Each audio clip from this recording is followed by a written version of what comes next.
This video is brought to you by Ageless Geeks.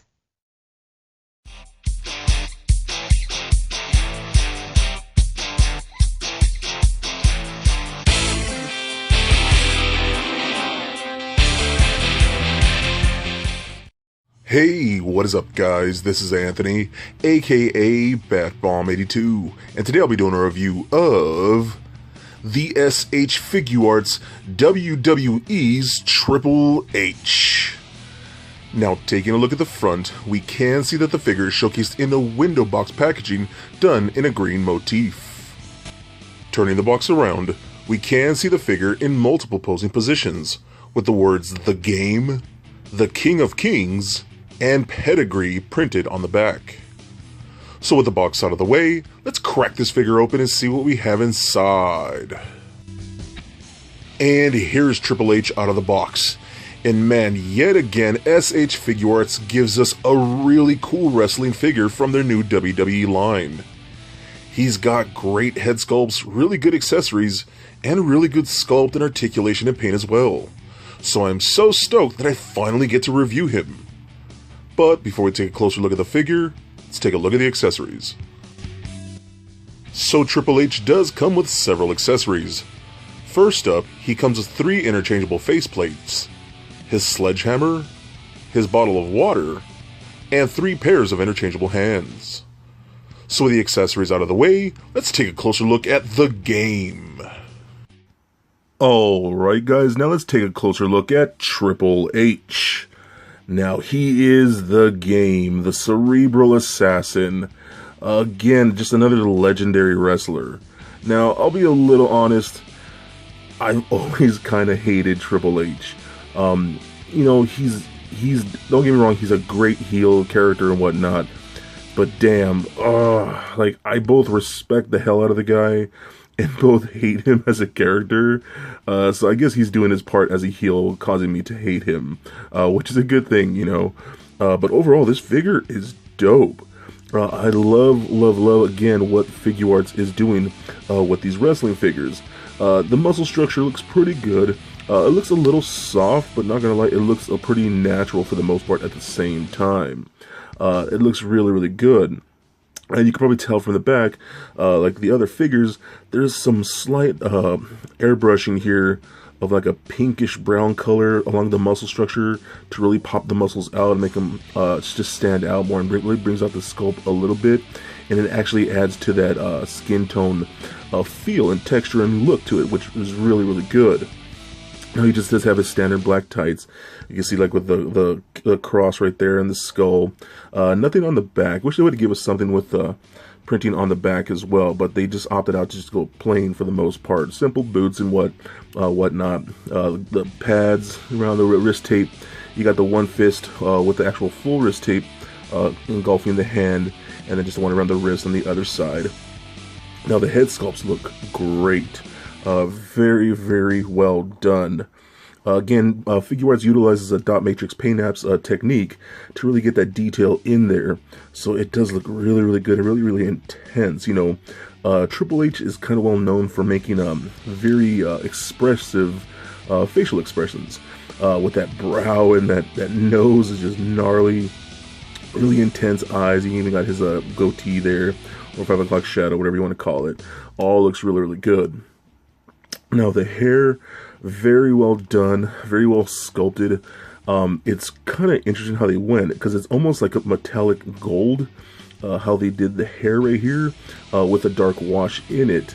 At first it was a little jarring pulling the figure out of the box and seeing him with like literally metallic gold hair, but it really does make sense. You know, when compared to actual blonde hair, it would have like a little bit of a gold sheen to it, so it actually looks up pretty good.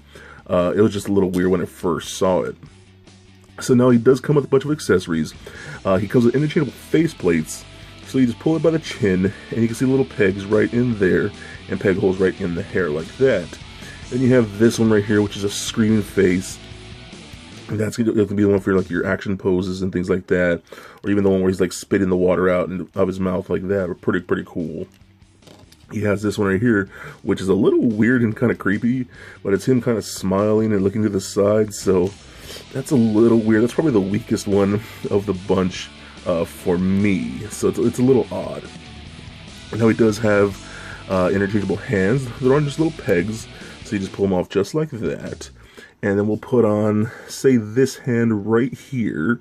This is a gripping hand, so he can hold his weapon, which is his sledgehammer right here. And we all know Triple H is well known for using a sledgehammer.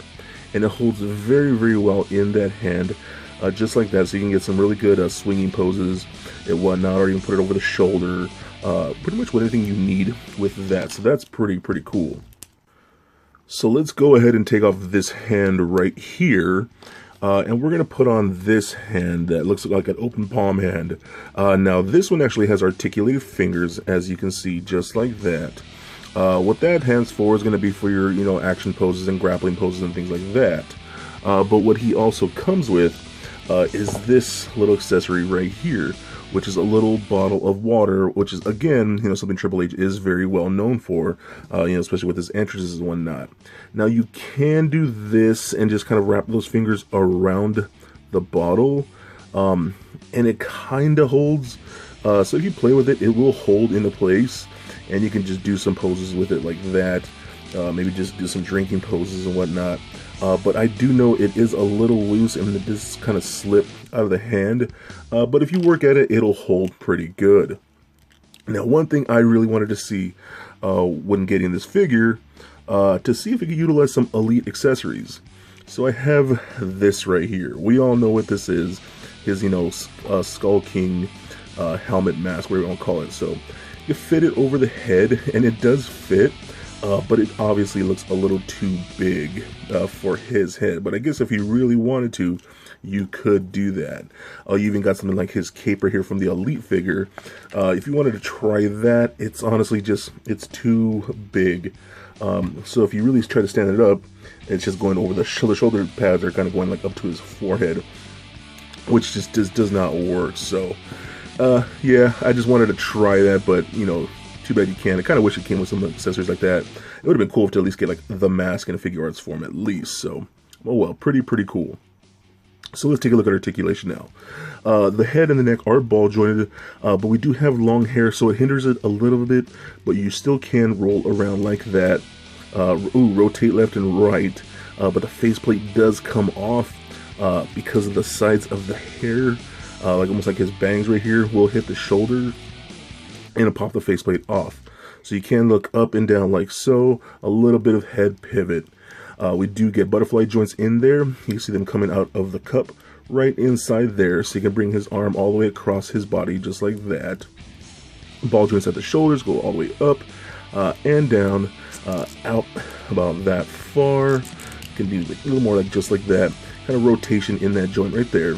You get a double jointed elbow that works very nice, as well as rotation at the elbow. The hands are on those ball pegs, so they can rotate just like that, roll around a bit, as well as hinge. And with this hand, these do have the 4 fingers that you can collapse as well. We get a double ball joint from the chest area into the crotch, so you can roll this around just like so, as well as rotate left and right, crunch back and forth, and pivot side to side. We got hip joints that kick forward about that much, back about that far, and you could pull the thigh out, kind of pull down on it like that, and you can even kick higher up and further out. You get rotation in the thigh, double jointed knees, nothing at the boot, but we do get an ankle joint, as you can point the toe up and down, rotation right at the cut, right there below the, just above the ankle like that, and we do get an ankle rocker. So overall, yeah, I think this is just another kick-ass figure from Figuarts. They're doing really cool things with this wrestling line. Now I will say, when I first saw some of these figures, some of the promotional images, I wasn't completely sold. They just didn't look as good as I had hoped when I saw those promotional images. But having these guys in hand, man, they are so much better and so much more impressive. Again, Triple H, it's just another must get. So for a quick size comparison, here he is standing next to a Marvel Legends Captain America figure, as well as a DCUC Batman figure. And for your Triple H comparison, here he is standing next to a WWE Elite Triple H from Mattel. And for your Figuarts comparison, here he is standing next to the Figuarts Stone Cold and the Rock figures that I've previously reviewed. And just for fun, here he is standing next to little Lego Bat Bomb. So there it is, guys, my review of the SH Figuarts WWE's Triple H. Now, like I've stated before, I'm not a huge fan of Triple H. I respect the man and everything he's done for this company, and I know for a fact he's a WWE legend. He's got great articulation, those beautifully sculpted faceplates, and I love his accessories. This is everything that you would want in a Triple H figure, and he's very much on par with the other SH Figuart WWE figures that I've already taken a look at. So for great deals, head over to agelessgeeks.com for awesome action figures like this and all the things you love. So please comment, like, and subscribe. Stay nerdy, my friends. Peace.